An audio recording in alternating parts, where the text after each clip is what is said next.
So those were good odds, and I understood at that time why Ruiz was the underdog.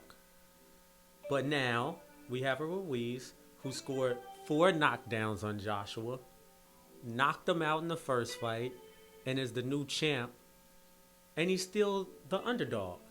They don't have him at a plus 1400 now, they have him at a plus 235, which is still crazy to me. And they have Joshua at a negative 300, which means they still have Joshua winning, and pretty, I won't say impressively, but they're giving him a huge edge. It's not like the 14 the one they had last time. But I don't understand how Joshua is the favor in this, how matchmakers are making Joshua the favors in this. I would think they would know better. Maybe they're going with Hasim Rothman, Lennox Lewis, or any other great champion that came back and won a rematch. But I didn't see that in the last fight. We talking about a guy that got smacked around the ring. Underrated heavyweight coming up with super fast hands in Ruiz. Joshua was the one that got smacked down around the ring. But they're still making him the underdog. I really don't understand how Ruiz is the underdog in this one. And I mean, he has like a decent career. He has a decent record.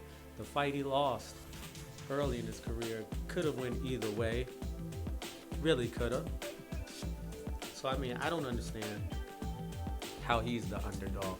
So Ruiz is 230 plus 235. Joshua is minus 300. Now here's an interesting point. For Ruiz to win by decision is plus 1,500. So they saying no chance in hell he's gonna win by decision. Are the matchmakers telling us? I mean, are the bookmakers telling us something? Plus 1,500 if he wins by decision. Plus 280 that Ruiz will win by a knockout, which is what I'm going for. I'm not gonna bet on this one, but I have Ruiz winning by a knockout. The draw is amazing. The draw is plus 3,300. That means if you put $100 down, you get back $3,400. I mean, you know, if you got $100 to blow, that would be the bet to make on the draw. And I'm not endorsing gambling. I'm not telling you who to bet for. I'm just saying, if I had 100 to blow, that plus 3,300 would be the lit. Hey, if you have it to blow. Now, on the flip side, Joshua winning by decision is plus 380. And Joshua winning by knockout is negative 130, which means they're betting that Joshua is going to win by a knockout. You know, it's not saying they're sure, but they're saying it's highly likely that Joshua is going to come in and blow Ruiz out. Once again, y'all, I don't see it. The stamina issues with Joshua really concern me. Really concern me. I've never really gotten over the Tack'em fight. Joshua looked tired, he looked gassed, and the referee stopped it on a combination that didn't land. So I never really got that out of my mind when it came to Joshua. I've been seeing some of his workout videos. He looks a little slimmed down, so the muscle is gone. So it can help his cardio, but we don't know yet.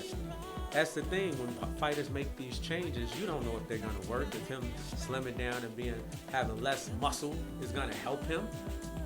We have to see. It might make him lethargic. Remember, Roy Jones went up to heavyweight, was beautiful at heavyweight, lost that 25 pounds coming back down. Tarver really beat him 3 times. Let's be real, people. Tarver won that first fight too. I don't know with Joshua and Ruiz, and I don't know if Joshua losing weight is going to help him or losing muscle is going to help him. And Ruiz looks very slim now. I don't know if that's going to help him. Maybe his power came from that extra weight he was carrying. Maybe he was able to absorb those punches because he had that extra weight, and maybe going down to make him more susceptible to get knocked out. I don't know. We have to see. That's why I said this one, I ain't betting on. The first one I made a couple of $10, $5 bets and I won.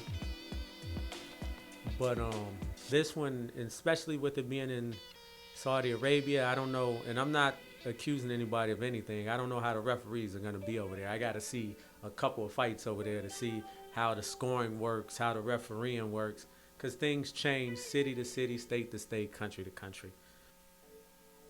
Another fight I looked up was Wilder Ortiz. Wilder is at a negative 750 and Ortiz is at a plus 490. The draw odds on Wilder Ortiz is plus 3,300, which means if you spend $100, you get back $3,400. That's another one of those great odds. I wouldn't take that bet because I don't see a draw in this one. But who knows? If you have 100 to blow, might not be bad. On the flip side, Ortiz winning by points or decision is plus 1,500, which means the odds makers don't think Ortiz can take Wilder 12 rounds and win a majority of the rounds. And I don't disagree.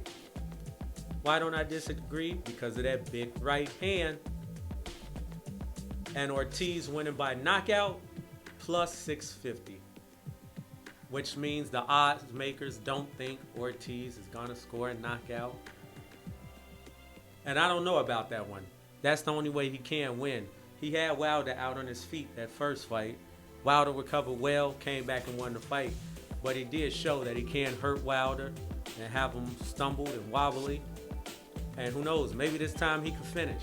Who knows? Who knows? But those are two exciting heavyweight fights coming up. If you guys place bets, place in the comments who you're betting for. Let me know any apps you use to bet. And let me know who you have in Wilder versus Ortiz and Joshua versus Ruiz. Two rhyming last names. Hot damn, the heavyweight division is back.